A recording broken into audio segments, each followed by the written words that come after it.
ننادي حين تختلق الحنايا. அஸ்ஸலாமு அலைக்கும் வரஹ்மத்துல்லாஹி வபரகாத்துஹு. பிரியமான சகோதரர்களே,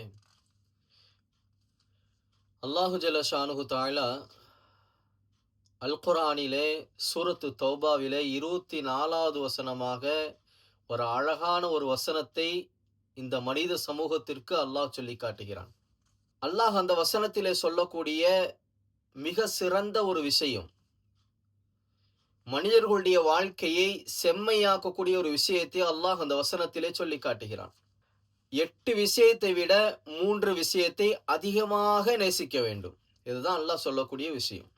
8 விஷயத்தை விட 3 விஷயத்தை அதிகமாக நேசிக்க வேண்டும். அந்த 8 விஷயத்தை நேசிக்க கூடாதுன்னு அல்லாஹ் சொல்லல. ஆனால் அந்த 8 விஷயத்தை விட இந்த 3 விஷயம் உங்களுடைய வாழ்க்கையிலே மிக உயர்ந்த அந்தஸ்திலே இருக்க வேண்டும். இந்த 8 அல்லது அந்த 3 என்று பார்த்தோம் என்று சொன்னால், அந்த 3ற்கு தான் முக்கியத்துவம் கொடுக்க வேண்டும் என்பதை இந்த வசனம் இந்த மனித சமுதாயத்திற்கு ஒரு அற்புதமான ஒரு விஷயத்தை சொல்லி காட்டுகிறது. அது என்ன வசனம் என்று சொன்னால், அல்லாஹ் சொல்லி காட்டுவான், அஊது பில்லாஹி மினஷ் ஷைத்தானிர் ரஜீம், பிஸ்மில்லாஹிர் ரஹ்மானிர் ரஹீம், குல் இன் கான ஆபாவுக்கும் வ அபுனாவுக்கும் வ இஹ்வானுக்கும் வ அஸ்வாஜுக்கும் வ அஷீரத்துக்கும் வ அம்வாலுன் இக்தரஃப்துமுஹா வ திஜாரத்துன் தக்ஸௌன கஸாதஹா வ மசாகினு தர்தௌனஹா அஹப்ப இலைக்கும் மினல்லாஹி வ ரசூலிஹி வ ஜிஹாதின் ஃபீ ஸபீலிஹி ஃபதரப்பஸு ஹத்தா யஅதியல்லாஹு பிஅம்ரிஹி வல்லாஹு லா யஹ்தில் கௌமல் ஃபாஸிகீன். கண்ணியமான சகோதரர்களே, அல்லாஹ் இங்கே முதலிலே 8 விஷயத்தை சொல்லி காட்டுறான். என்ன 8 விஷயம் அப்படி சொன்னா, உங்களுடைய பெற்றோர்கள், 2வது உங்களுடைய பிள்ளைகள், 3வது உங்களுடைய சகோதரர்கள், 4வது உங்களுடைய மனைவிமார்கள், 5வது உங்களுடைய குடும்பத்தார்கள், 6வது நீங்கள் திரட்டி வைத்திருக்கக்கூடிய செல்வங்கள், 7வது எங்கே நஷ்டம் ஏற்பட்டு விடுமோ என்று நீங்கள் பார்த்து செய்யக்கூடிய வியாபாரம், 8வது நீங்கள் அதிகம் நேசிக்கக்கூடிய நீங்கள் வசிக்கக்கூடிய வீடுகள். இந்த 8ஐ விட 3 விஷயத்தை அதிகம் நீங்கள் நேசிக்க வேண்டும். அது என்ன 3 விஷயம் அப்படின்னு சொன்னா, அஹப்ப இலைக்கும் மினல்லாஹி வ ரசூலிஹி, முதலாவது அல்லாஹுவை நேசிக்க வேண்டும். 2வது ரசூலை நேசிக்க வேண்டும், அல்லாஹுடைய தூதரை நேசிக்க வேண்டும். 3வது அல்லாஹுடைய பாதையிலே போர் செய்வதை நீங்கள் நேசிக்க வேண்டும். இந்த 3 விஷயத்தை அந்த 8 விஷயத்தை விட அதிகம் நீங்கள் நேசிக்க வேண்டும்.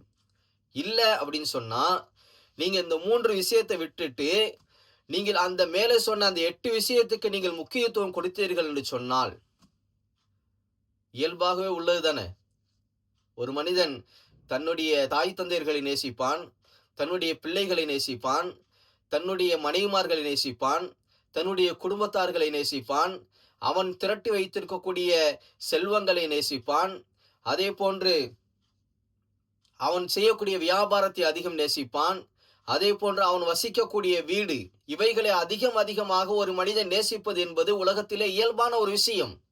ஆனால் அல்லாஹ் என்ன சொல்றான் அப்படின்னு சொன்னா, இந்த 8 விஷயத்தை நேசிக்க வேண்டாம் என்று அல்லாஹ் இங்கே தடை செய்யவில்லை. ஆனால் மாறாக இந்த 8 விஷயத்தை விட நீங்கள் கீழே சொன்ன அந்த 3 விஷயத்தை அதிகம் நேசிக்க வேண்டும். முதலாவது அல்லாஹுவை அதிகம் நேசிக்க வேண்டும்.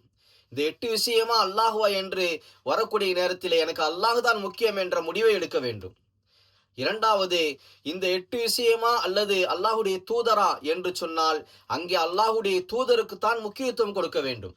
3வது, இந்த 8 விஷயமா அல்லது அல்லாஹுடைய பாதையிலே போர் செய்வதா என்ற விஷயம் வரும்பொழுது, அல்லாஹுடைய பாதையில் போர் செய்வதை தான் ஒரு மனிதன் அதிகம் நேசிக்க வேண்டும் என்பதாக அல்லாஹ் இந்த வசனத்திலே சொல்லி காட்டுகிறான். அருமை சகோதரர்களே, இந்த 3 விஷயத்தை விட அல்லாஹுவே, அல்லாஹுடைய ரசூலே, அல்லாஹுடைய பாதையில் போர் செய்வதை விட ஒரு மனிதன் மேலே சொன்ன அந்த 8 விஷயத்தை அதிகம் நேசித்தான் என்று சொன்னால், அந்த 8 விஷயத்திற்கு அதிகம் முக்கியத்துவம் கொடுத்தான் என்று சொன்னால், அல்லாஹ் சொல்லி காட்டுகிறான், இதனுடைய விளைவு என்ன தெரியுமா? ஃபதரப்பஸு ஹத்தா யஅதியல்லாஹு பிஅம்ரிஹி, நீங்கள் அல்லாஹுடைய வேதனையை எதிர்பார்த்திருங்கள் என்பதா அல்லாஹ் சொல்றான்.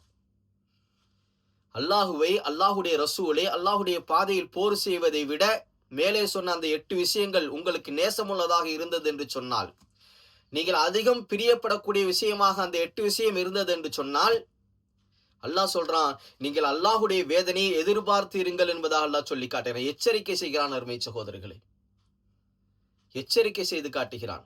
அது மட்டுமல்ல, அந்த வசனத்தை அல்லாஹ் எப்படி சொல்லி முடிக்கிறான் என்று தெரியுமா? வல்லாஹு லா யஹ்தில் கௌமல் ஃபாஸிகீன். அல்லாஹ் பாவிகளுக்கு எப்பொழுதுமே நேர்வழி காட்ட மாட்டான். அல்லாஹ் பாவிகளுக்கு எப்பொழுதுமே நேர்வழி காட்ட மாட்டான் என்ற விஷயத்தை அல்லாஹ் சொல்லி முடிக்கிறான். கண்ணியமான சகோதரர்களே, நமக்கு இப்படிப்பட்ட ஒரு சூழ்நிலை ஏற்பட்டது என்று சொன்னால், நமக்கு இப்படி ஒரு சூழ்நிலை ஏற்படும் பொழுது நாம் எதை தேர்ந்தெடுப்போம் என்பதை கொஞ்சம் யோசிச்சு பார்க்கணும். நம்ம எதை தேர்ந்தெடுப்போம்?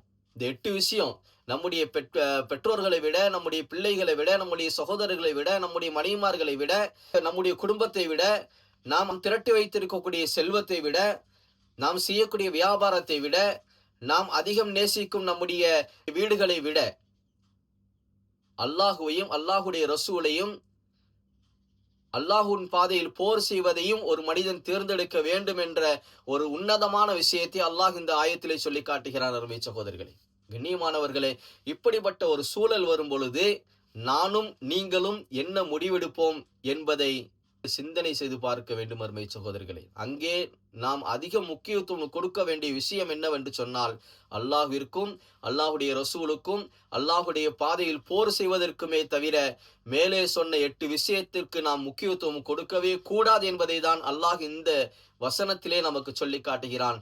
எல்லாமல் அல்லாஹு ஜல்லஷானு தஆலா நம்மை அல்லாஹுவை அதிகம் நேசிக்கக்கூடிய மனிதர்களாக, அல்லாஹுடைய ரசூலை அதிகம் நேசிக்கக்கூடிய மனிதர்களாக, ஒருவேளை அல்லாஹுடைய பாதையில் போரிடக்கூடிய ஒரு சூழ்நிலை ஏற்பட்டது என்று சொன்னால், அதை அதிகம் நேசிக்கக்கூடிய முஃமின்களாக நாம் அனைவர்களையும் அல்லாஹ் ஆக்கி அருள் புரிவானாக.